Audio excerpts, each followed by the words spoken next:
Hi, today we are going to work on our next project, which is making some characters in Illustrator. So here are some characters that I have made following the same instructions that I'm going to give you, just so you can see that there is definitely some variety that can be strived for here eventually. What you're going to do first is follow along with these instructions, and we'll actually make a character that looks like this first one together, and then you'll be able to make a couple more and personalize them. Okay, so in Illustrator, we are going to create a new document. The size of that document will be 5 inches squares. So 5 inches, RGB for the color mode. Make sure your unit of measurement is set to inches. Hit create. And in that new document now, we are going to place a color palette. So in Classroom, let's see here. I just had it open. But in the About tab, in Classroom, you should see this character color palette. So if you click on that, this is where we've run into some troubles with some downloading of images. So some people choose to go to just right click on that image and copy image, which is fine for this sort of thing. But if we need a higher resolution photo, then the way that I'd like you to go about doing that would be to choose these 3 little dots in the upper right hand corner. So click on that, select open in new window, and then hit this little download button right there. And then it should download that. Okay, so back in Illustrator now, I can place that color palette. So I downloaded it, and now I'm just going to go to place, and character color palette.png is the file. I can just click somewhere, and there it is. So that is there for my use. It's not necessarily part of my design or anything like that, but I have these colors available now for use when I'm creating my characters, and we'll get to that as we move along here. Okay, so the first thing we are going to do is we are going to create our little character's head. We'll start out with the rectangle tool. So yes, this guy is going to have sort of an oblong head, so something like that. I want to fill that with a color.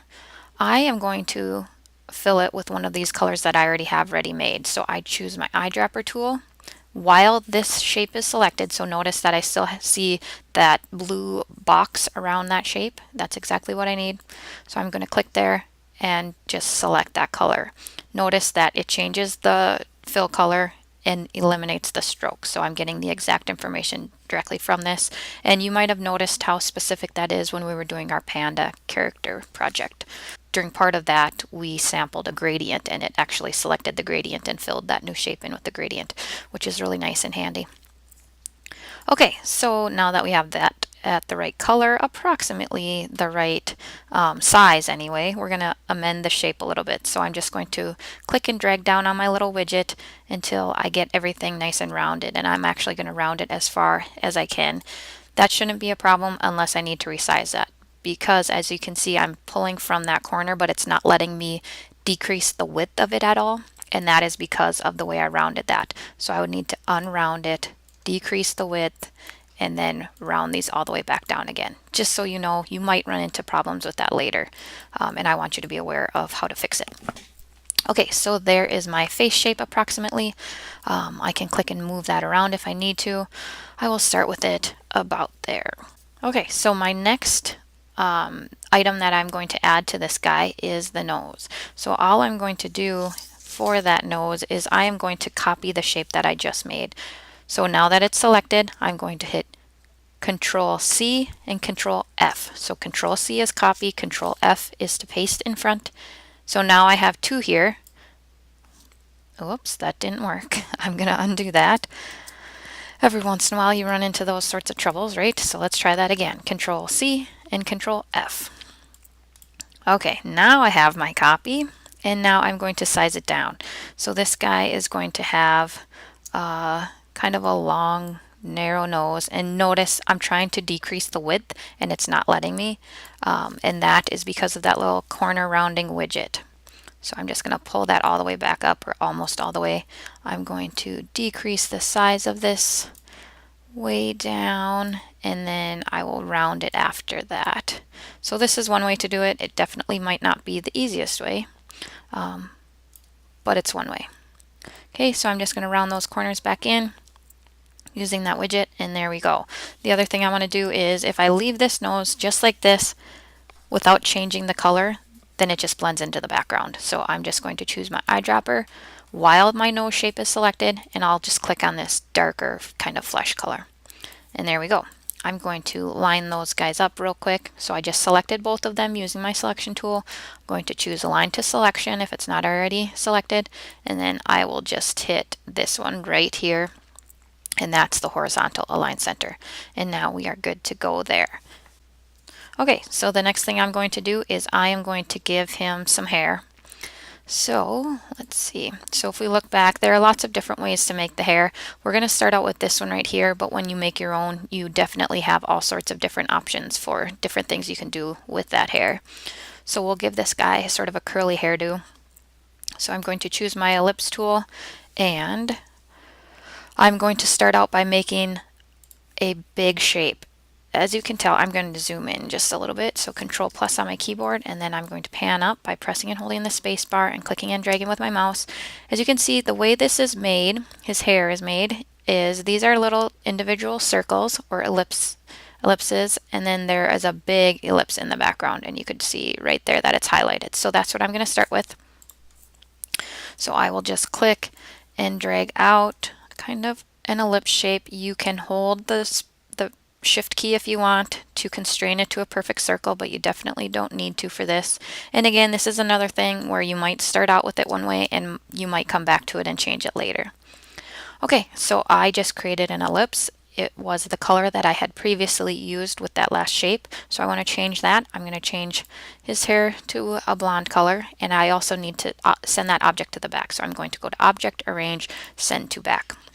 And then that is back there. So it's behind all of my other objects, and I might need to resize or reposition that a little bit eventually here.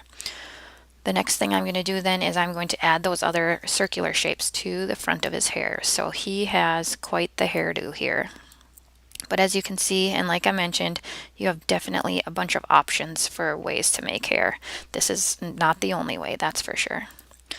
Okay, so I made a few circles. I might need to make just a few more. So now that I have a circle made, I could create each circle individually, or I can copy them. I'm going to copy this one.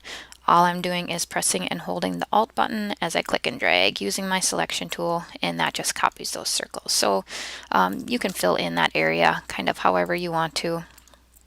Maybe make another one, but then resize it down a little bit. So something like that. He's got sort of, like I said, kind of crazy hair here, but that's where we're going to start with this one. Okay, so let me just fix that. That one might be a little too out of control. Okay, there we go. Now the next thing we're going to do is we are going to make our eyes. So again, ellipse tool. I'm going to click and drag out a circle. His eyes are going to be perfectly round, and this is definitely not the only way to make eyes. So we're going to get into a little bit more detail with eyes with the next project that we do, and we also did during our panda project. So you guys know how to make detailed eyes. This is a pretty simple character, so I would probably stay away from super detailed eyes. On my previous ones, I created eyes and then I added those highlights as we did with the panda, but I almost think that's too much detail for this type of character, so I think I'm going to simplify that here with this one.